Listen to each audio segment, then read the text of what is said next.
ایک گاؤں کے بارے میں کہا جاتا تھا کہ جہاں قدرت کی بے پناہ نعمتیں تھیں، اللہ پاک نے وہاں کے لوگوں کو مالا مال کیا ہوا تھا۔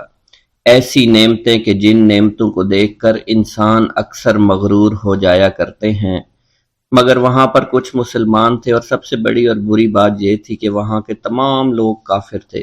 وہ کفار اپنی دولت پر بہت فخر کیا کرتے تھے، کیونکہ ان میں ہر ایک انسان بہت دولت مند تھا۔ ہر ایک کے پاس بے بہا پیسے تھے، کسی کو پیسوں کی کمی نہیں تھی۔ وہاں کے سردار کی ایک اکلوتی بیٹی تھی جس کو سردار بے پناہ پیار کرتا تھا۔ اس سردار کی بیٹی بے پناہ مغرور، ظالم، گھمنڈی تھی۔ وہاں پر غریب لوگ صرف مسلمان ہی تھے، تمام کافر ایک دوسرے کی مدد کیا کرتے تھے، لیکن مسلمانوں کی مدد کرنے والا وہاں پر کوئی نہ تھا۔ وہاں پر انہیں کوئی دیکھنے والا نہ تھا۔ سردار کی بیٹی کو کالے جادو میں خوب مہارت حاصل تھی، اور وہ جادو کی وجہ سے وہاں پر رہنے والے غریبوں پر بہت ظلم کیا کرتی تھی۔ تمام مسلمان اس سے بے حد پریشان تھے، اور وہ لوگوں کو غلام بناتی اور مزدور بناتی تھی۔ اگر ان میں کوئی اس کی بات نہ مانتا تو اس کو قیدی بنا کر اپنے اشاروں پر نچایا کرتی تھی۔ اس بستی میں چونکہ اکا دکا مسلمان تھے جن کا کوئی پرسان حال نہیں تھا، کوئی بھی ان کو بچانے والا نہیں تھا۔ جب وہ سردار کی بیٹی کے ظلم حد سے بڑھ گئے تو مسلمانوں میں سے ایک بوڑھے شخص نے اللہ کے حضور گڑ گڑا کر دعائیں کی، اے اللہ، ہمارے چند نسلیں جو یہاں پر بچی ہوئی ہیں، ان نسلوں کو تو بچا لے۔ یہ سردار کی بیٹی جس نے ہمارا جینا دشوار کر رکھا ہے، یہاں کوئی بھی انسان ہمارا حال نہیں پوچھتا، اور نہ ہی ہمارے پاس مال و دولت ہے، اور نہ ہی ہمارے پاس جسمانی طاقت بچی ہے۔ یا اللہ، ہمارے لیے کوئی ایسا بندہ بھیج جو نہ صرف طاقتور ہو بلکہ اس جادوگرنی یعنی سردار کی بیٹی کو بھی ہرا سکے۔ اللہ رب العزت نے اس بوڑھے کی دعا کو قبول فرمایا، اور یوں اس جگہ پر ایک اللہ والے کو بھیج دیا۔ اور وہ اللہ والے ایسے ہی بستی میں داخل نہیں ہوئے، بلکہ ایک دن کچھ عجیب واقعہ ہوا۔ ان کافروں کا سردار جنگل میں سیر سپاٹے کرتے ہوئے نکلا تھا۔ بڑی شان سے چلتا ہوا وہ سفر کر رہا تھا۔ اچانک ایک زہریلا سانپ اس کے سامنے آیا۔ اس زہریلے سانپ نے بادشاہ کو ڈس لیا، اور وہ بے ہوش ہو کر زمین پر گر پڑا اور تڑپنے لگا۔ اس کے جو ساتھی تھے انہوں نے جب اپنے سردار کو یوں تڑپتا ہوا دیکھا اور سردار کی غیر حالت دیکھی تو کہ جسے ایک زہریلے سانپ نے کاٹ لیا ہے، تو وہ فوراً اسے اٹھا کر گھر لے آئے تاکہ اسے بچانے کے لیے کچھ کیا جا سکے۔ اس لڑکی نے اپنے باپ کی جب یہ حالت دیکھی تو اپنے آس پاس کے بڑے بڑے حکیموں کو بلایا، لیکن عجیب بات یہ تھی کہ لاکھ کوشش کے باوجود زہر نکالنے میں سارے ناکام ہو رہے تھے، اور زہر تیزی کے ساتھ اس کے جسم میں پھیلتا چلا جا رہا تھا۔ لیکن اسی وقت وہاں ایک درویش کی آمد ہوئی، ایک اللہ والے آئے، ان اللہ پاک نے اس مقصد کے تحت وہاں بھیجا تھا۔ اس اللہ کے ولی نے سردار کے گھر پر پہنچ کر دروازے کو کھٹکھٹایا۔ نوکروں نے پوچھا کون ہو، کس سے ملنا ہے؟ اس نے کہا میں نے سنا ہے کہ یہاں کے سردار کو سانپ نے ڈس لیا ہے۔ نوکر کہنے لگے کہ تمہیں کیسے پتا چلا کہ یہاں کے سردار کو سانپ نے ڈس لیا ہے؟ تم تو ہمیں اجنبی لگتے ہو، ہم نے تمہیں آج تک یہاں نہیں دیکھا ہے۔ اس نے کہا میں مسافر ہوں، اور مجھے خبر ملی ہے کہ یہاں کے سردار کو ایک زہریلے سانپ نے ڈس لیا ہے، اور کوئی بھی اس کا علاج نہیں کر پا رہا۔ نوکروں نے کہا تم کون ہو؟ اللہ والے نے کہا میں حکیم ہوں، اور میں ان کے علاج کی غرض سے یہاں آیا ہوں۔ وہ نوکر اللہ والے کی حالت دیکھ کر ہنسنے لگے، کیونکہ آپ نے پھٹے پرانے کپڑے پہن رکھے تھے اور دیکھنے سے بہت غریب معلوم ہوتے تھے۔ وہ نوکر کہنے لگے کہ اتنے بڑے سردار کا علاج کرو گے؟ ارے یہاں تو اس کے پاس بڑے بڑے حکیم بلائے گئے ہیں، ہمارے سردار کے پاس پیسوں کی کوئی کمی نہیں ہے، اور وہ تم جیسے غریب سے بھلا کیوں علاج کروائیں گے؟ درویش نے کہا اگر تم چاہتے ہو تمہارے سردار کی جان بچ جائے پھر مجھے اندر جانے دو۔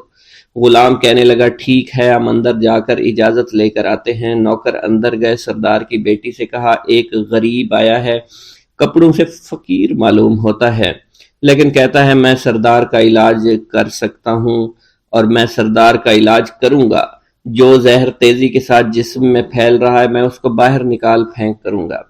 اس کی بیٹی کہنے لگی ٹھیک ہے بلا لو۔ جب وہ اللہ والے اس کے گھر کے اندر گئے تو دیکھا سردار تڑپ رہا تھا، ٹانگ کو بار بار بستر پر پٹخ رہا تھا۔ اللہ والے نے اس کے پیر کی طرف دیکھا جہاں سانپ نے اس کو کاٹا تھا، اسی جگہ اللہ والے نے تھوک دیا، فوراً وہاں سے بھاگ گئے۔ اس کے سارے سپاہی اس کی بیٹی دیکھ کر حیران رہ گئے کہ یہ بھلا کون سا دیوانہ ہے، کمرے میں آیا، علاج کی بجائے اسی جگہ پر تھوک دیا جہاں صرف کاٹا تھا، اور بھاگ بھی گیا۔ اس کو کوئی گرفتار نہیں کر سکا۔ سردار کی بیٹی غصے میں تل ملا اٹھی کہ اس نے جو گستاخی کی ہے اس کی کوئی بات نہیں، تھوک کو میں صاف کروا دوں گی، مگر اس کو تو میں ابھی گرفتار کرواتی ہوں۔ اور اس نے اپنے سردار کے ایک نوکر سے کہا کہ اس تھوک کو صاف کرو۔ اس نوکر نے تھوک کو صاف کرنے کی بجائے اس کو اچھی طرح سے ٹانگ پر مل دیا۔ لڑکی نے کہا کیا کر رہے ہو؟ اس فقیر نے میرے باپ کی ٹانگ پر تھوک دیا، اب اس تھوک کو تم مل رہے ہو۔ حکیم نے اپنے ہاتھ کے اشارے سے سردار کے بیٹے کو روک دیا۔ جیسے اس تھوک کو سردار کی ٹانگ پر ملا گیا، فوراً سارا زہر ختم ہو گیا۔ جو ٹانگ کٹنے کے قابل تھی وہ ٹانگ بالکل ٹھیک ہو چکی تھی، جو نیلی پڑ چکی تھی اب اصلی حالت میں آہستہ آہستہ واپس آ رہی تھی۔ اور جب وہ قبیلے کا سردار بالکل ٹھیک ہو گیا، ہوش میں آ گیا تو حیران رہ گیا۔ اسے بتایا کہ فقیر بابا کے تھوک کی وجہ سے آپ ٹھیک ہوئے ہیں۔ اس نے کہا وہ بزرگ تو ہمارے لیے مسیحا ہے، تم لوگوں نے انہیں جانے کیوں دیا؟ انہیں میرے پاس لے کر آؤ، انہوں نے ہم پر بہت بڑا احسان کیا ہے، ہم اس کے احسان کا بدلہ ضرور چکائیں گے۔ اس کی بیٹی جو خاموشی سے باپ کو دیکھ رہی تھی، اس نے کچھ بھی نہ کہا۔ گاؤں کے سردار کے کہنے پر سارے سپاہی اللہ والے کو ڈھونڈنے کے لیے نکل گئے۔ وہ چاروں طرف پھیل گئے لیکن کہیں بھی اللہ والے کا پتہ نہیں چل رہا تھا۔ پھر جب سپاہی تلاش کرتے کرتے جنگل میں داخل ہوئے، وہاں ایک درخت کے نیچے ایک آدمی کو عبادت کرتے ہوئے دیکھا۔ وہ غور سے اس کو دیکھ رہے تھے اور کہہ رہے تھے یہ کس طرح کی عبادت کر رہے ہیں؟ ہم لوگ تو اپنے بتوں کے آگے ہاتھ جوڑتے ہیں، یہ نہ جانے کس کو سجدہ کر رہے ہیں۔ خیر، عبادت کے فوراً بعد اللہ والے کو پکڑ لیا، گاؤں کے سردار کے سامنے پیش کیا۔ وہ کہنے لگا آپ کون ہیں اور کہاں سے آئے ہیں؟ سب سے پہلے تو میں گستاخی کی معافی چاہتا ہوں، میرے لوگوں نے آپ کے ساتھ بڑی بدتمیزی کی، لیکن آپ کی وجہ سے آج میں زندہ ہوں۔ ہم گناہ گاروں کی وجہ سے آپ جیسے لوگوں کو بہت تکلیف ہوئی ہے، اس لیے میں معذرت چاہتا ہوں۔ آپ سے درخواست کرتا ہوں کہ آپ میری طرف سے یہ قیمتی لباس یعنی کپڑے اور عربی گھوڑا قبول کیجئے۔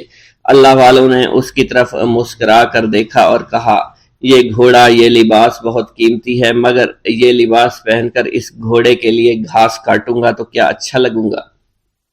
سردار نے کہا فکر نہ کریں، گھوڑے کے ساتھ ساتھ ہم آپ کو نوکر بھی دیں گے۔ اللہ والے نے کہا کہ اتنی مال و دولت اور نوکروں کے ساتھ میں اکیلا رہوں گا؟ گاؤں کا سردار بولا حضور آپ کی یہ بات سن کر میں سوچ میں گم ہو گیا ہوں، لیکن یہ میری بیٹی آپ کے سامنے حاضر ہے۔ بیٹی حیرت سے اپنے باپ کو دیکھ رہی تھی کہ میرا باپ اب کیا کہنے والا ہے۔ سردار نے کہا میری بیٹی جسے آپ نے دیکھ لیا ہے اس کی شادی میں آپ سے کر دوں گا، مگر ایک شرط ہے کہ آپ کو اپنے مذہب کو چھوڑنا پڑے گا۔ میرے سپاہیوں نے آپ کو عبادت کرتے ہوئے دیکھا ہے، جہاں تک ہمارے معمولات ہیں ہم بتوں کے آگے سجدہ کرتے ہیں اور ان کی عبادت کرتے ہیں، اور آپ جس کے آگے سجدہ کرتے ہیں وہ اللہ ہے، یعنی آپ مسلمان ہیں، اس لیے آپ کو اپنا مذہب چھوڑنا پڑے گا۔ کیا آپ ایسا کر سکتے ہیں؟ اللہ والے نے کہا کہ مجھے ایک بات بتائیے، آپ سب کچھ دیکھ رہے ہیں، آپ نے مجھے یہ بھی دعا دی کہ میری اولادیں ہوں اور آپ کی نسل آپ کی بیٹی سے چلے گی۔ مجھے ایک بات بتائیں، اگر ان بچوں میں سے کسی بچے کو خدا نہ خواستہ کچھ ہو گیا تو کس کو رونا پڑے گا؟ سردار نے جواب دیا اگر خدا نہ خواستہ کچھ ایسا ہوا تو رونا مجھ کو ہی پڑے گا۔ اللہ والا نے مسکرا کر کہا اگر یہ سارا مال لے کر مجھے رونا ہی پڑا تو آپ اپنا گھوڑا، اپنی دولت، اپنی بیٹی، ہر چیز اپنے پاس رکھ لو۔ میں خوش ہوں، میں مسلمان ہوں، میں ٹھیک ہوں۔ اگر یہ تمام چیزیں لے کر مجھے اپنا محلہ چھوڑنا پڑے تو میں اپنی جان دے کر بھی اپنے مذہب کو نہیں چھوڑوں گا۔ جس طرح آپ نے مجھے نوازا ہے، میں اسی رب کے دین کو چھوڑ کر چلا جاؤں گا۔ صرف چند پیسوں کی خاطر میں ہر دن پیسہ پیسہ نہیں کر سکتا، اور اپنی درویشی میں بہت خوش ہوں۔ اللہ نے مجھے جس مقصد کے لیے بھیجا تھا وہ میرا مقصد پورا ہو جائے گا۔ گاؤں کے سردار نے پوچھا، یہ کہہ کر وہ اللہ والے جانے لگے تو سردار نے درویش کو رک جانے کا کہا اور کہنے لگے، میں نے مال دے کر تمہیں آزمایا اور تمہیں پرکھا، لیکن تم اپنے مذہب کو چھوڑنے پر راضی نہیں ہو۔ اگر تم یہی سب کرنے آئے تھے تو تمہیں اس بات کا ڈر نہیں؟ کیا تم نہیں جانتے ہم کتنے طاقتور ہیں، اور میری بیٹی اپنے عمل میں اتنی ماہر ہے کہ تمہیں یہاں کھڑے کھڑے ابھی جنگلی جانور بنا سکتی ہے۔ اللہ والے نے کہا کہ اس نے جنگلی جانور کمزور لوگوں کو بنایا ہوگا، یہ مجھے جانور بنا کر تو دکھائے۔ اس سے پہلے کہ گاؤں کا سردار اپنی بیٹی سے کچھ کہتا کہ اس پر وار کرو، اللہ والے نے جادوگرنی پر ایسی پھونک ماری کہ وہ اسی وقت ایک بہت بڑی چھپکلی بن گئی۔ وہ کچھ بھی نہیں کر پا رہی تھی، وہ چھپکلی اتنی بڑی تھی کہ وہاں پر جتنے بھی انسان کھڑے تھے ان سب میں سب سے زیادہ اونچا اس کا قد تھا۔ وہ چھپکلی اللہ والے کے پاس آئی، اپنا زہر اس پر اگلنا چاہتی تھی کہ اسی وقت اس نے اس کے منہ پر تھوک دیا۔ تھوکنے کی دیر تھی، وہ چھپکلی جلنے لگی اور جس سے گرمی کی وجہ سے اس کا چہرہ پگھل رہا تھا، اس کا چہرہ جل کر کالا ہو چکا تھا۔ وہ مرنے والی تھی کہ سردار دوڑتا ہوا قدموں میں آ کر گر پڑا اور معافی مانگنے لگا اور کہنے لگا، حضور اس گستاخی کے لیے میں معذرت خواہ ہوں، آپ مجھے معاف کر دو، میں نے سچ میں آپ کو بہت کمزور سمجھا تھا، آپ کو آپ کا مذہب سے ہٹانا چاہا تھا۔ اگر میری بیٹی ٹھیک ہو جائے تو میں سچ کہتا ہوں یہاں پر جتنے لوگ ہیں ہم پوری کی پوری بستی مسلمان ہو جائیں گے۔ اللہ والے نے کہا کہ ہم تمہیں اپنے دین میں شامل کرنے کے لیے یہ سب نہیں کر رہے، بلکہ تم لوگ مسلمان بھائیوں پر جو ظلم کرتے ہو وہ ظلم کو ختم کرنے کے لیے ہم یہاں آئے ہیں۔ ہمارے دین میں جبر اور ظلم نہیں۔ اگر تمہارے بیٹی سے انسان بن کر سدھر جاتی ہے تو اس کو اس کی اصلی حالت میں لانے کے لیے میں خود کو اللہ کی بارگاہ میں پیش کروں گا اور دعا کروں گا۔ سردار کہنے لگا کہ ہاں میری بیٹی اصلی حالت میں اگر آ جائے تو پھر ہم کسی پر ظلم و ستم نہیں کریں گے، اور میں دل سے اپنی بیٹی کے لیے معافی چاہتا ہوں۔ آج سے یہ کوئی بھی جادو ٹونا اور مسلمانوں کو تنگ نہیں کرے گی، اور نہ ہی کسی مسلمان پر یہ ظلم اور جبر کرے گی۔ بس آپ اسے دوبارہ سے انسان بنا دے۔ اللہ والا نے چھپکلی پر دوبارہ سے پھونک ماری تو پھر سے انسان بن گئی اور اللہ والے کے قدموں سے وہ لپٹ گئی، کہنے لگی، مجھے معاف کر دیجئے، مجھے معاف کر دیجئے، میں نے اپنے آپ کو بہت طاقتور سمجھا۔ اس لڑکی کا آدھا چہرہ جل چکا تھا اور کالا ہو چکا تھا۔ وہ کہنے لگی کہ آج اپنے باپ کے ساتھ میں آپ کے دست مبارک پر مسلمان ہونا چاہتی ہوں۔ میں وعدہ کرتی ہوں کہ آج سے اس بستی پر کوئی بھی کافر کسی مسلمان کے ساتھ بدتمیزی نہیں کرے گا، زیادتی نہیں کرے گا، ظلم اور جبر نہیں کرے گا، بلکہ ہم سب یہاں مل جل کر رہیں گے اور بھائی چارے کے ساتھ رہیں گے۔ ہم سب مسلمان ہو جائیں گے اور پھر یوں اللہ والے کے ہاتھوں پوری بستی کا سردار اور اس کی بیٹی نے اسلام قبول کر لیا، اور سردار نے اللہ والے سے اپنی بیٹی کا نکاح کر دیا، اور پھر اس بستی میں ہمیشہ کے لیے امن و امان قائم ہو گیا۔ میرا یہ قدم تمام اولیاء کرام کی گردن پر ہے۔ ایک مرتبہ محلہ حلبہ میں اپنے مہمان خانے میں واز فرماتے ہوئے حضور سیدنا غوث اعظم پر اچانک حالت کشف طاری ہوئی۔ آپ رحمت اللہ علیہ نے فرمایا، میرا یہ قدم ہر ولی اللہ کی گردن پر ہے۔ یہ ارشاد سن کر تمام اولیاء اللہ نے اپنی گردنیں جھکا دیں۔ صلحائے امت نے اس کی توضیح فرمائی ہے کہ آپ رحمت اللہ علیہ کے عہد مبارک اور بعد میں قیامت تک آپ کی عطا کے بغیر ولی اللہ ولایت کے درجے پر فائز نہیں ہو سکتا۔ سلطان الہند حضرت خواجہ معین الدین چشتی المعروف خواجہ غریب نواز اس وقت خراسان کے پہاڑوں پر مجاہدات میں مشغول تھے۔ انہوں نے بھی حضور سیدنا غوث اعظم کا ارشاد گرامی سن کر اپنی گردن جھکا دی اور یوں عرض گزار ہوئے، آپ کے قدمین شریفین میرے سر اور میرے آنکھوں پر ہیں۔ حضور سیدنا غوث اعظم فرماتے ہیں کہ میں 10 برس کی عمر میں اپنے شہر کے مکتب میں حصول علم کے لیے جایا کرتا تھا۔ اس وقت میرے ساتھ ملائکہ بھی ہوتے تھے جو میرے آگے پیچھے میری حفاظت کے لیے چلتے تھے۔ جب میں مدرسہ پہنچتا تو یہ منادی کرتے تھے اللہ کے ولی کے لیے جگہ خالی کر دو، چنانچہ وہ میرے لیے جگہ خالی کر دیتے تھے۔ ایک مرتبہ میں نے ایک ایسے شخص کو دیکھا جس نے فرشتوں کی آواز سن کر کہا جس میں کوئی مزاحمت نہ ہوگی کہ یہ ایک نہایت معزز گھرانے کا فرد ہے اور عن قریب اس کو وہ عظمت حاصل ہوگی جس میں کوئی مزاحمت نہ ہوگی، اور اس کو ایسا قرب نصیب ہوگا کہ اس کو کوئی فریب نہ دے سکے گا۔ پھر 40 برس بعد میں نے اس شخص کو پہچانا، وہ شخص ابدالوں میں سے تھا۔ حضرت شیخ ابو سعود احمد بن بکر حریمی سے مروی ہے کہ حضور سیدنا غوث اعظم نے فرمایا کہ میں 55 سال تک تنہا عراق کے بیابانوں میں پھرتا رہا، میں لوگوں کو نہ جانتا، لوگ مجھے نہ جانتے۔ اسی دوران میرے پاس رجال الغیب اور جنات تشریف لاتے جنہیں میں طریقت اور اصول کی تعلیم دیتا تھا۔ ابتدا میں جب میں عراق میں داخل ہوا تو حضرت خضر میرے ہم سفر بنے، اور بعد میں اس وقت ان کو پہچانتا نہ تھا، اور اس کے ساتھ میرا معاہدہ ہوا کہ میں ان کے کسی حکم کی خلاف ورزی نہیں کروں گا۔ ایک مرتبہ انہوں نے مجھے ایک جگہ بیٹھنے کا حکم دیا اور میں اس جگہ 3 سال تک بیٹھا رہا۔ سال میں ایک مرتبہ حضرت خضر میرے پاس تشریف لاتے، فرماتے کہ یہی تیرا مقام ہے جہاں تجھے پہنچایا گیا ہے۔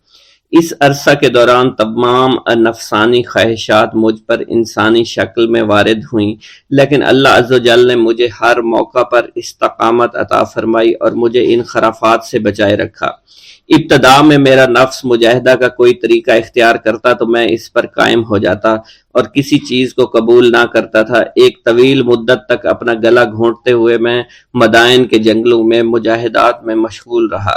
حضور سیدنا غوث اعظم فرماتے ہیں کہ میں نے اپنے نفس کو مختلف مجاہدوں، مختلف ریاضتوں اور مختلف مشقتوں میں ڈالے رکھا۔ 1 سال تک میں گری ہوئی چیزیں اٹھا کر کھاتا رہا، دوسرے سال پانی پر گزارا کیا، اور تیسرے سال نہ میں نے کچھ کھایا، نہ پیا اور نہ ہی سویا۔ ایک مرتبہ شدید سردی کی وجہ سے میں ایوان کسریٰ کے کھنڈرات میں سویا تو رات بھر میں 40 مرتبہ طبیعت خراب ہوئی۔ حضور سیدنا غوث اعظم فرماتے ہیں ہر سال ایک بزرگ آتے اور وہ مجھے جبہ دے کر چلے جاتے۔ اسی طرح میں نے بے شمار طریقوں سے دنیا اور نفس سے چھٹکارا پانے کی کوشش کی۔ لوگ مجھے دیوانہ سمجھتے تھے۔ میں برہنہ جسم جنگلوں میں چلا جاتا اور کانٹوں پر لوٹتا شور مچاتا تھا۔ میرا تمام بدن سے خون جاری ہو جایا کرتا تھا اور لوگ مجھے اٹھا کر شفا خانے لے جایا کرتے، جہاں میری حالت مزید بگڑ جاتی۔ ایک وقت ایسا بھی آیا جب مجھ میں اور مردہ میں کوئی فرق نہ تھا۔ لوگ کفن لے کر آئے، غسال کو بلوایا کہ وہ مجھے غسل دے دیں۔ ابھی انہوں نے مجھے غسل دینے کے لیے تختہ پر ڈالا ہی تھا کہ میری حالت درست ہو گئی۔ میں اٹھ کھڑا ہوا۔ طریقت کی ان پرخطر راہوں میں نہ تو میں کبھی خوف زدہ ہوا اور نہ کبھی میرا نفس مجھ پر غلبہ پا سکا، اور نہ ہی دنیا کی آرائش مجھے حیران کر سکی۔ حضور سیدنا غوث اعظم فرماتے ہیں شیطان نے میرے گرد بے شمار جال بچھائے۔ جب میں نے اس سے کہا کہ یہ کیا ہے تو اس نے کہا یہ دنیاوی چیزیں ہیں اور میں ان جالوں سے تم جیسوں کو شکار کرتا ہوں۔ میں نے 1 سال تک شیطان کا مقابلہ کیا، اس کے بچھائے ہوئے تمام جالوں کو ختم کر دیا۔ اس کے بعد میرے سینے کو کھول دیا گیا اور مجھ پر بے شمار خلائق ظاہر ہوئے۔ حضور سیدنا غوث اعظم فرماتے ہیں میں نے دریافت کیا کہ یہ علائق کیسے ہیں؟ جواب ملا کہ یہ خلق کے اسباب ہیں جو تم سے ملے ہوئے ہیں۔ میں سال بھر ان کی جانب متوجہ رہا، یہاں تک کہ وہ مجھ سے جدا ہو گئے۔ جب مجھ پر میرا باطن ظاہر کیا گیا تو میں نے اپنے قلب کو بہت سے علائق سے ملوث پایا۔ میں نے دریافت کیا کہ یہ علائق کیا ہیں؟ جواب ملا یہ تمہارے ارادے، تمہارے اختیارات ہیں۔ چنانچہ 1 سال تک ان کی جانب متوجہ رہا کہ وہ مجھ سے دور ہو گئے۔ میرا قلب ان تمام غلاظتوں سے نجات پا گیا۔ پھر مجھ پر میرے نفس کو ظاہر کیا گیا، میں نے اس کا مشاہدہ کیا، مجھے معلوم ہوا اس کے ساتھ کچھ امراض اور بھی ہیں اور نفس کی خواہشات زندہ ہیں، نفس کا شیطان سرکش ہے۔ چنانچہ میں نے سال بھر پھر توجہ دلائی اور میرے نفس کے تمام امراض سرے سے ہی ختم ہو گئے اور اس کے شیطان نے کلمہ پڑھ لیا اور پھر میرے تمام امور اللہ کے لیے ہو گئے اور میں اپنی ہستی سے باہر نکل آیا۔ حضور سیدنا غوث اعظم فرماتے ہیں پھر میں توکل کے دروازے پر آیا تاکہ میرا مقصد پورا ہو، لیکن جب میں نے توکل کے دروازے پر پہنچا تو بے شمار لوگ موجود تھے۔ میں اس ہجوم کو چیرتا ہوا آگے بڑھا اور شکر کے دروازے پر پہنچ گیا، یہاں پر بھی لوگوں کا جمع غفیر موجود تھا، اسے بھی چیرتا ہوا آگے بڑھا اور مشاہدہ کے دروازے پر پہنچ گیا اور یہاں پر موجود ہجوم کو چیرتا ہوا اندر داخل ہوا، حتیٰ کہ سب سے آخر میں مجھے فقر کے دروازے پر لایا گیا۔ فقر کا دروازہ خالی تھا۔ جب اس دروازہ میں داخل ہوا تو دیکھا جن جن چیزوں کو میں نے ترک کیا تھا وہ سب یہاں موجود تھیں۔ یہاں مجھے ایک بہت بڑے روحانی خزانے کی فتوحات سے نوازا گیا اور میرے لیے تمام دنیا کے خزانے کھول دیے گئے۔ مجھے روحانی عزت، دائمی فنا اور خالص آزادی عطا فرمائی گئی۔ میری تمام چیزیں جو میری ہستی اور میری صفات سب معدوم ہو گئیں اور میری ہستی کی جگہ کسی اور نے لے لی۔ حضرت شیخ ابو سعید مخزومی نے حضور سیدنا غوث اعظم کو خرقہ خلافت سے نوازا اور فرمایا، اے عبد القادر، یہ وہ خرقہ ہے جو حضور نبی کریم صلی اللہ علیہ وسلم نے حضرت سیدنا علی المرتضیٰ کو عطا فرمایا، اور حضرت سیدنا علی المرتضیٰ نے یہ خرقہ حضرت خواجہ حسن بصری کو عطا فرمایا تھا، جس سے ہوتا ہوا یہ خرقہ مجھ تک پہنچا، اور یہ تمہاری امانت تھی جو میں نے تم تک آج پہنچا دی ہے۔ حضور سیدنا غوث اعظم نے جب خرقہ مبارک کو زیب تن کیا تو آپ پر بے شمار انوار و تجلیات کی بارش ہونا شروع ہو گئی۔ حضور سیدنا غوث اعظم نے حضرت شیخ ابو سعید مخزومی کے مدرسہ میں تدریسی فرائض سر انجام دینا شروع کر دیے۔ آپ کے لیے فی الحال تدریسی مصروفیات کے علاوہ کوئی کام نہ تھا۔ آپ کی شبانہ روز کی محنت سے آپ کے نام کا شعرہ کچھ ہی دنوں میں سارے بغداد میں پھیل گیا۔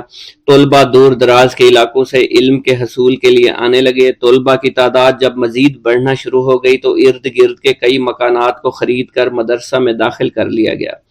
کتب سیر میں منقول ہے کہ 528 ہجری میں آپ مدرسہ نظامیہ کی وسیع عمارت تعمیر فرما چکے تھے۔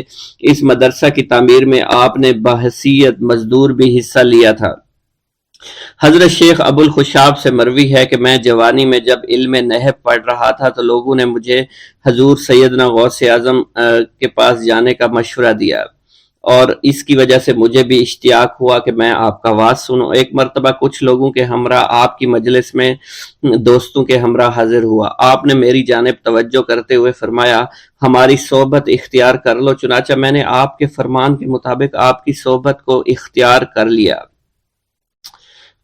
آپ نے مجھے علم نحو کے علاوہ علوم عقلیہ اور تقلد حاصل کیے جس سے مجھے کوئی واقفیت پہلے نہیں تھی۔ 1 سال کے عرصہ میں آپ کی نظر کرم سے میں نے وہ علوم حاصل کر لیے جو گزشتہ اتنی عمر گزارنے کے باوجود بھی مجھے حاصل نہیں ہوئے تھے۔ منقول ہے حضرت شیخ بقا بن بطو، شیخ علی بن ہیتی اور شیخ کیلوی جب حضور سیدنا غوث اعظم کے مدرسہ میں آتے تو جھاڑو دیا کرتے تھے اور چھڑکاؤ کرتے تھے، لیکن آپ کی اجازت کے بغیر کبھی اندر داخل نہ ہوتے تھے۔ اجازت ملنے کے بعد آپ حضرات اندر داخل ہوتے اور اجازت ملنے پر ہی بیٹھتے تھے۔ آپ سے امان طلب کرتے اور امان مل جانے کے بعد مؤدب ہو کر بیٹھ جاتے۔ جس وقت آپ کہیں جانے کا ارادہ کرتے تو یہ حضرات سواری کے ہمراہ چلتے۔ آپ انہیں اس فعل سے منع فرمایا کرتے تھے اور کہتے تھے کہ ہمیں آپ کے ذریعے قرب الہی حاصل ہوا ہے۔ حضرت شیخ محمد قائل الادنیٰ سے مروی ہے کہ ایک مرتبہ حضور سیدنا غوث اعظم سے دریافت کیا گیا کہ آپ کی بزرگی اور عظمت کا راز کیا ہے۔ آپ نے فرمایا کہ میں کبھی جھوٹ نہیں بولتا اور کبھی کسی سے کذب بیانی نہیں کرتا۔ ایک گاؤں کے بارے میں کہا جاتا تھا کہ جہاں قدرت کی بے پناہ نعمتیں تھیں، اللہ پاک نے وہاں کے لوگوں کو مالا مال کیا ہوا تھا۔ ایسی نعمتیں کہ جن نعمتوں کو دیکھ کر انسان اکثر مغرور ہو جایا کرتے ہیں، مگر وہاں پر کچھ مسلمان تھے، اور سب سے بڑی اور بری بات یہ تھی کہ وہاں کے تمام لوگ کافر تھے۔ وہ کفار اپنی دولت پر بہت فخر کیا کرتے تھے کیونکہ ان میں ہر ایک انسان بہت دولت مند تھا، ہر ایک کے پاس بے بہا پیسے تھے، کسی کو پیسوں کی کمی نہیں تھی۔ وہاں کے سردار کی ایک اکلوتی بیٹی تھی جس کو سردار بے پناہ پیار کرتا تھا۔ اس سردار کی بیٹی بے پناہ مغرور، ظالم، گھمنڈی تھی۔ وہاں پر غریب لوگ صرف مسلمان ہی تھے، تمام کافر ایک دوسرے کی مدد کیا کرتے تھے۔ لیکن مسلمانوں کی مدد کرنے والا وہاں پر کوئی نہ تھا۔ وہاں پر انہیں کوئی دیکھنے والا نہ تھا۔ سردار کی بیٹی کو کالے جادو میں خوب مہارت حاصل تھی اور وہ جادو کی وجہ سے وہاں پر رہنے والے غریبوں پر بہت ظلم کیا کرتی تھی۔ تمام مسلمان اس سے بے حد پریشان تھے اور وہ لوگوں کو غلام بناتی اور مزدور بناتی تھی۔ اگر ان میں کوئی اس کی بات نہ مانتا تو اس کو قیدی بنا کر اپنے اشاروں پر نچایا کرتی تھی۔ اس بستی میں چونکہ اکا دکا مسلمان تھے جن کا کوئی پرسان حال نہیں تھا، کوئی بھی ان کو بچانے والا نہیں تھا۔ جب وہ سردار کی بیٹی کے ظلم حد سے بڑھ گئے تو مسلمانوں میں سے ایک بوڑھے شخص نے اللہ کے حضور گڑ گڑا کر دعائیں کی، اے اللہ، ہمارے چند نسلیں جو یہاں پر بچی ہوئی ہیں، ان نسلوں کو تو بچا لے۔ یہ سردار کی بیٹی جس نے ہمارا جینا دشوار کر رکھا ہے، یہاں کوئی بھی انسان ہمارا حال نہیں پوچھتا اور نہ ہی ہمارے پاس مال و دولت ہے اور نہ ہی ہمارے پاس جسمانی طاقت بچی ہے۔ یا اللہ، ہمارے لیے کوئی ایسا بندہ بھیج جو نہ صرف طاقتور ہو بلکہ اس جادوگرنی یعنی سردار کی بیٹی کو بھی ہرا سکے۔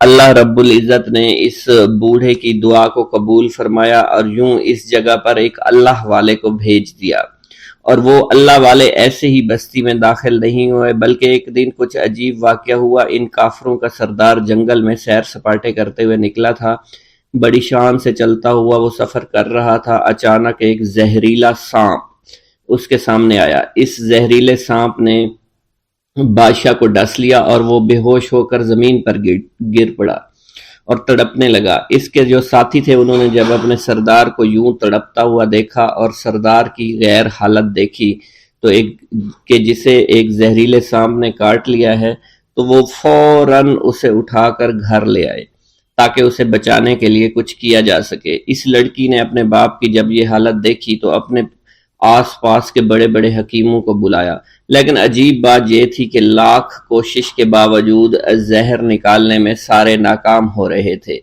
اور زہر تیزی کے ساتھ اس کے جسم میں پھیلتا چلا جا رہا تھا۔ لیکن اسی وقت وہاں ایک درویش کی آمد ہوئی، ایک اللہ والے آئے، ان اللہ پاک نے اس مقصد کے تحت وہاں بھیجا تھا۔ اس اللہ کے ولی نے سردار کے گھر پر پہنچ کر دروازے کو کھٹکھٹایا۔ نوکروں نے پوچھا کون ہو، کس سے ملنا ہے؟ اس نے کہا میں نے سنا ہے کہ یہاں کے سردار کو سانپ نے ڈس لیا ہے۔ نوکر کہنے لگے کہ تمہیں کیسے پتا چلا کہ یہاں کے سردار کو سانپ نے ڈس لیا ہے؟ تم تو ہمیں اجنبی لگتے ہو، ہم نے تمہیں آج تک یہاں نہیں دیکھا ہے۔ اس نے کہا میں مسافر ہوں اور مجھے خبر ملی ہے کہ یہاں کے سردار کو ایک زہریلے سانپ نے ڈس لیا ہے اور کوئی بھی اس کا علاج نہیں کر پا رہا۔ نوکروں نے کہا تم کون ہو؟ اللہ والے نے کہا میں حکیم ہوں اور میں ان کے علاج کی غرض سے یہاں آیا ہوں۔ وہ نوکر اللہ والے کی حالت دیکھ کر ہنسنے لگے کیونکہ آپ نے پھٹے پرانے کپڑے پہن رکھے تھے اور دیکھنے سے بہت غریب معلوم ہوتے تھے۔ وہ نوکر کہنے لگے کہ اتنے بڑے سردار کا علاج کرو گے؟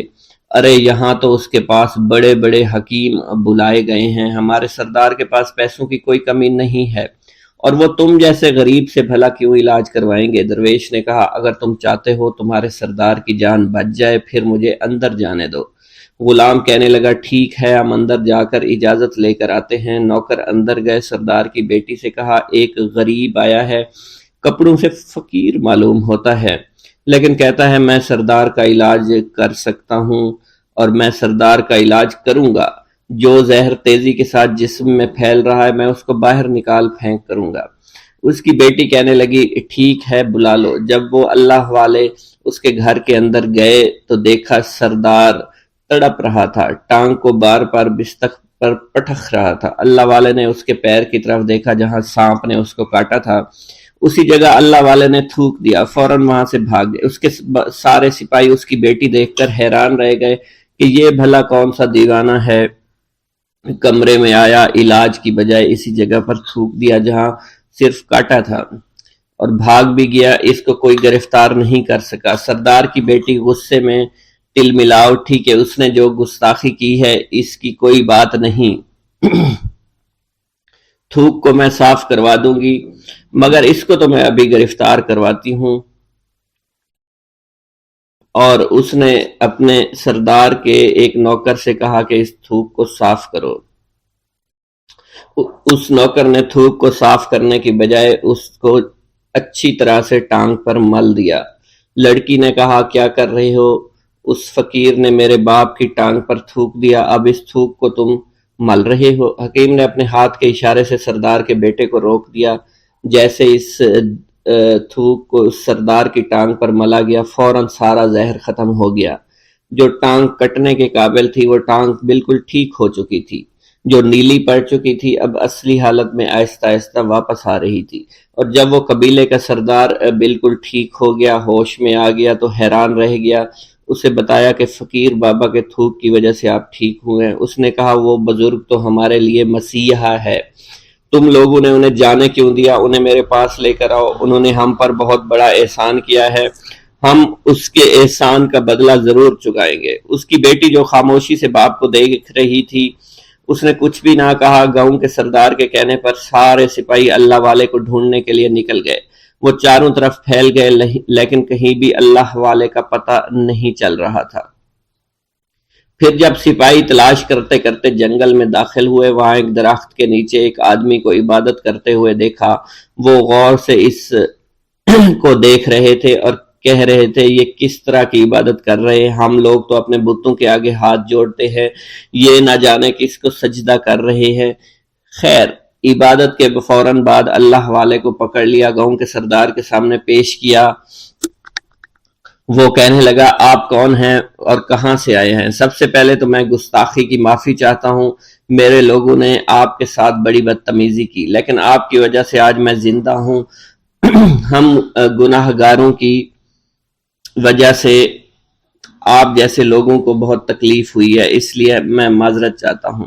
آپ سے درخواست کرتا ہوں کہ آپ میری طرف سے یہ قیمتی لباس یعنی کپڑے اور عربی گھوڑا قبول کیجئے۔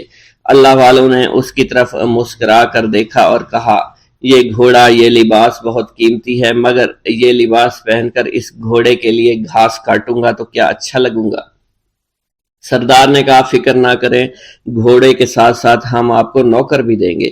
اللہ والے نے کہا کہ اتنی مال و دولت اور نوکروں کے ساتھ میں اکیلا رہوں گا؟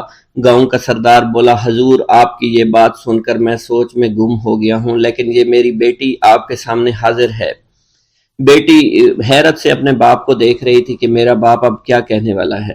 سردار نے کہا میری بیٹی جسے آپ نے دیکھ لیا ہے، اس کی شادی میں آپ سے کر دوں گا، مگر ایک شرط ہے کہ آپ کو اپنے مذہب کو چھوڑنا پڑے گا۔ میرے سپاہیوں نے آپ کو عبادت کرتے ہوئے دیکھا ہے، جہاں تک ہمارے معمولات ہیں ہم بتوں کے آگے سجدہ کرتے ہیں اور ان کی عبادت کرتے ہیں، اور آپ جس کے آگے سجدہ کرتے ہیں وہ اللہ ہے، یعنی آپ مسلمان ہیں، اس لیے آپ کو اپنا مذہب چھوڑنا پڑے گا۔ کیا آپ ایسا کر سکتے ہیں؟ اللہ والے نے کہا کہ مجھے ایک بات بتائیے، آپ سب کچھ دیکھ رہے ہیں، آپ نے مجھے یہ بھی دعا دی کہ میری اولادیں ہوں اور آپ کی نسل آپ کی بیٹی سے چلے گی۔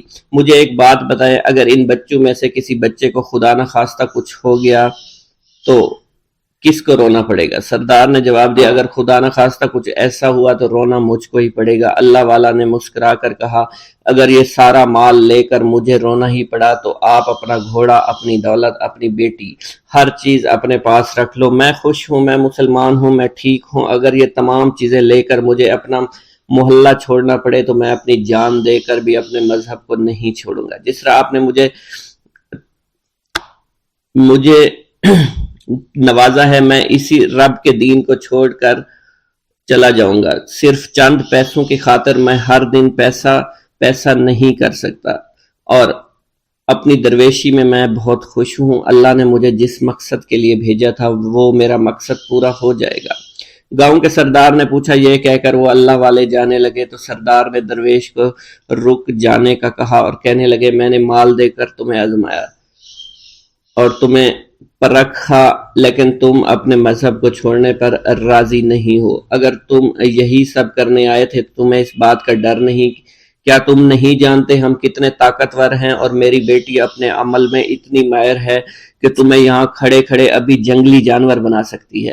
اللہ والے نے کہا کہ اس نے جنگلی جانور کمزور لوگوں کو بنایا ہوگا، یہ مجھے جانور بنا کر تو دکھائے۔ اس سے پہلے کہ گاؤں کا سردار اپنی بیٹی سے کچھ کہتا، کہ اس پر وار کرو۔ اللہ والے نے جادوگرنی پر ایسی پھونک ماری کہ وہ اسی وقت ایک بہت بڑی چھپکلی بن گئی۔ وہ کچھ بھی نہیں کر پا رہی تھی، وہ چھپکلی اتنی بڑی تھی کہ وہاں پر جتنے بھی انسان کھڑے تھے ان سب میں سب سے زیادہ اونچا اس کا قد تھا۔ وہ چھپکلی اللہ والے کے پاس آئی، اپنا زہر اس پر اگلنا چاہتی تھی کہ اسی وقت اس نے اس کے منہ پر تھوک دیا۔ تھوکنے کی دیر تھی، وہ چھپکلی جلنے لگی اور جس سے گرمی کی وجہ سے اس کا چہرہ پگھل رہا تھا، اس کا چہرہ جل کر کالا ہو چکا تھا۔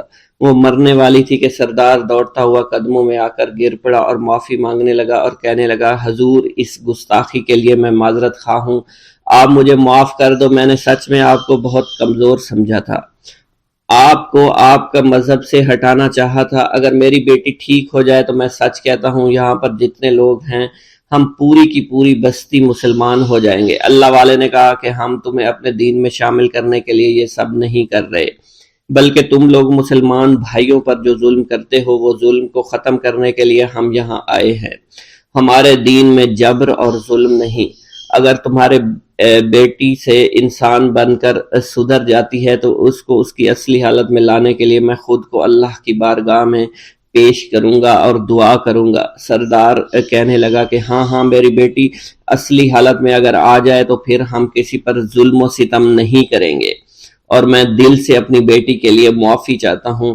آج سے یہ کوئی بھی جادو ٹونا اور مسلمانوں کو تنگ نہیں کرے گی اور نہ ہی کسی مسلمان پر یہ ظلم اور جبر کرے گی، بس آپ اسے دوبارہ سے انسان بنا دے۔ اللہ والا نے چھپکلی پر دوبارہ سے پھونک ماری تو پھر سے انسان بن گئی اور اللہ والے کے قدموں سے وہ لپٹ گئی، کہنے لگی مجھے معاف کر دیجئے، مجھے معاف کر دیجئے، میں نے اپنے آپ کو بہت طاقتور سمجھا۔ اس لڑکی کا آدھا چہرہ جل چکا تھا اور کالا ہو چکا تھا۔ وہ کہنے لگی کہ آج اپنے باپ کے ساتھ میں آپ کے دست مبارک پر مسلمان ہونا چاہتی ہوں۔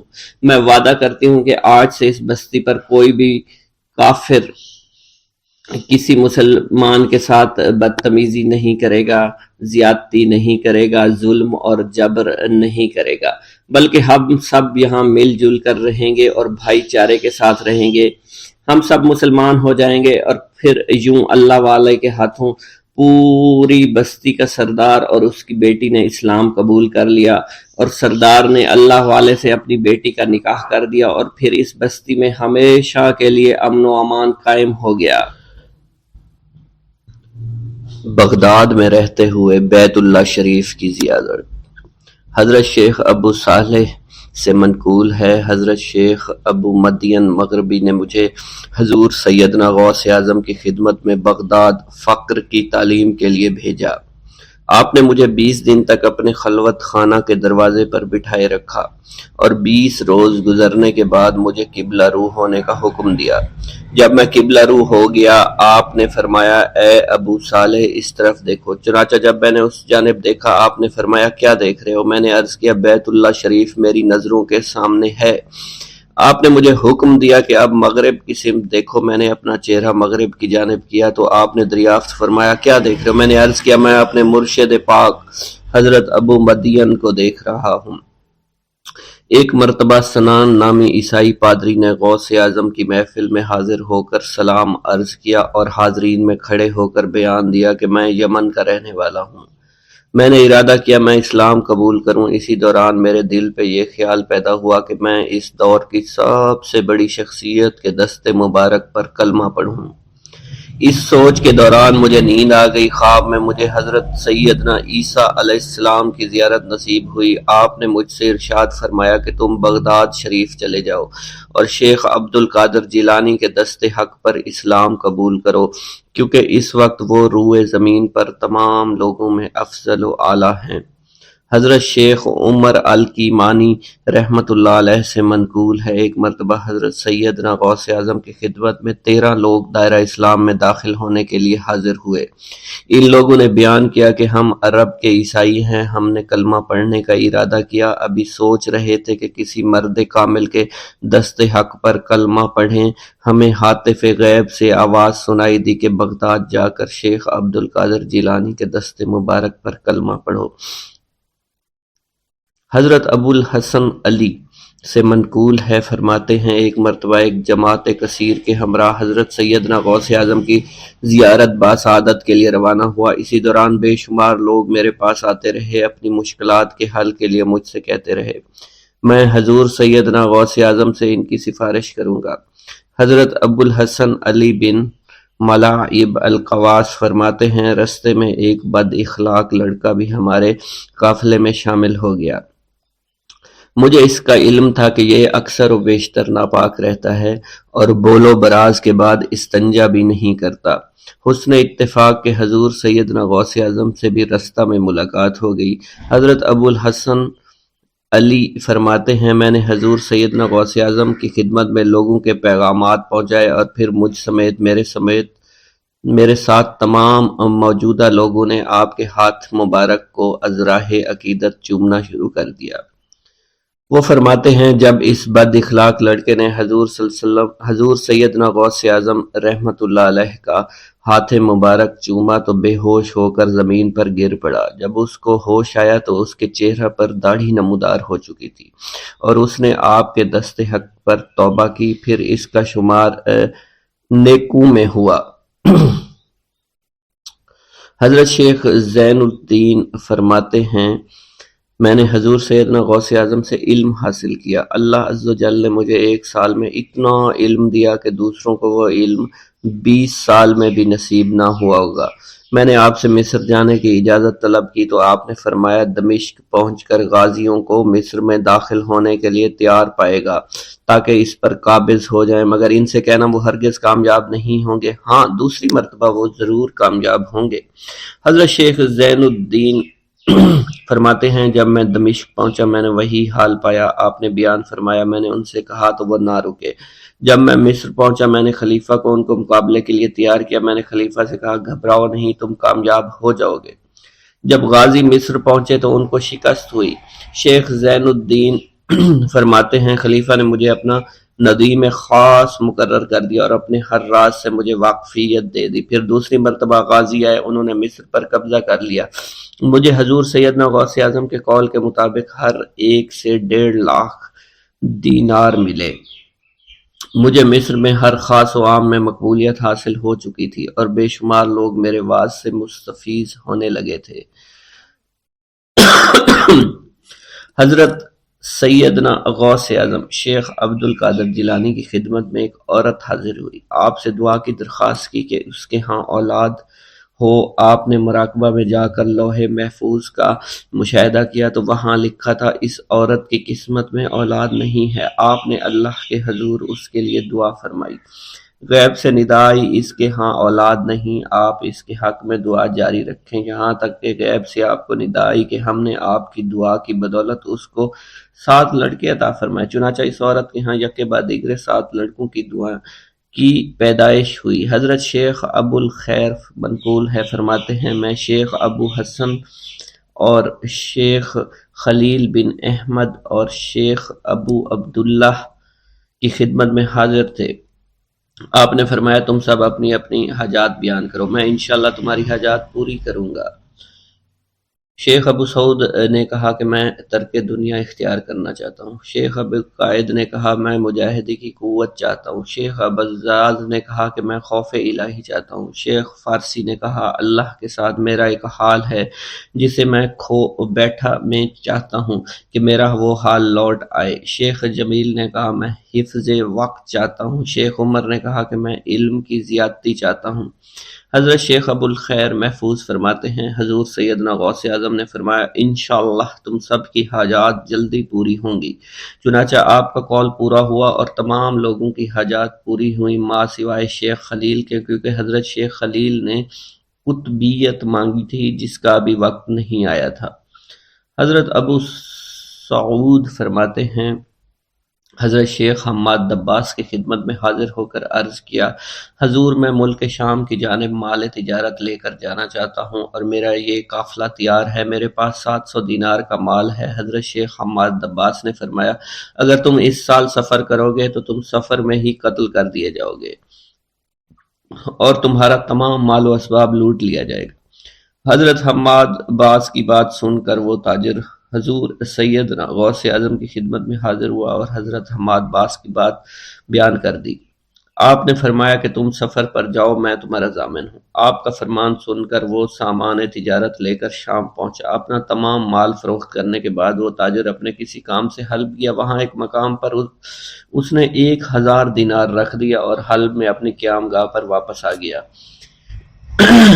اس نے خواب میں دیکھا عرب بدوؤں نے ایک قافلہ لوٹا ہے، قافلہ کے کئی آدمیوں کو قتل کیا ہے جس میں وہ شامل ہے۔ اس کے بعد وہ بیدار ہوا، گھبرا کر اس جگہ پہنچا جہاں اس نے 1000 دینار رکھے تھے۔ اس کے دینار وہیں پر رکھے اس کو مل گئے۔ دینار لے کر واپس قیام گاہ پہنچا، بغداد شریف واپس جانے کی تیاری شروع کر دی۔ جب وہ تاجر بغداد شریف واپس پہنچا تو پہلے حضرت حماد باس کی خدمت میں حاضر ہوا تو آپ نے فرمایا کہ تم پہلے حضور سیدنا غوث اعظم کی خدمت میں حاضر ہوا، کیونکہ وہ محبوب سبحانی ہیں۔ انہوں نے اللہ کے حضور تمہارے لیے 70 مرتبہ دعا مانگی، یہاں تک کہ تمہاری حقیقت کو خواب میں بدل دیا گیا۔ وہ تاجر آپ کی خدمت میں حاضر ہوا اور آپ نے حضرت حماد باس کی بات کی تصدیق کی۔